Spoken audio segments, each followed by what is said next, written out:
All right, what's going on, you guys? Nick here with Nick Strength and Power. So along the same lines as the prior two videos that I've posted, one about Andreas Munzer, who actually died after his competition, and one about Paul Dillette, who collapsed during a competition, I wanted to make a video about a bodybuilder named Momo Benaziza.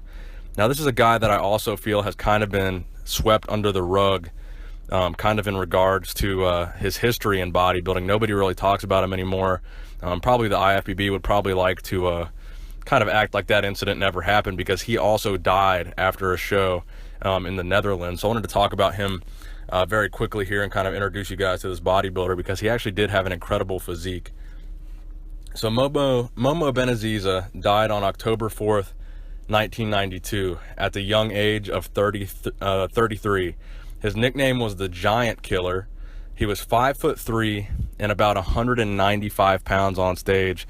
So he was actually smaller than a 212 guy by today's standards. The autopsy showed that he suffered from massive dehydration, and that showed to be the cause of death, along with congenital heart failure, again at the young age of 33. So he was pretty young to die of heart failure. So at the 1992 Olympia was his most successful placing. He placed 5th. He also won a bunch of Grand Prix. He died in his hotel after the show in the Netherlands. So I just wanted to make a brief video kind of addressing this guy, again, in light of the whole Dallas McCarver incident that happened recently. I thought this was kind of a relevant video to make a video about Munzer, to make a video about Dillette, and to make a video about Momo Benaziza, because it's important to remember that there's been some bodybuilders that have, had the similar issue on stage, and also bodybuilders that have had more severe issues and died after the show.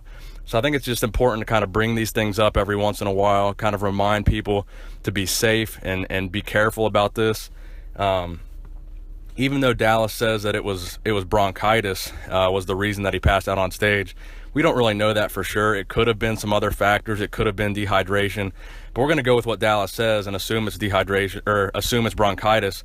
But assuming it wasn't, it's just important to bring up these other guys that have had these issues coming off a stage and dying in their hotel room. So I just wanted to make a video about Momo Benaziza. RIP. Thumbs up the video if you enjoyed it.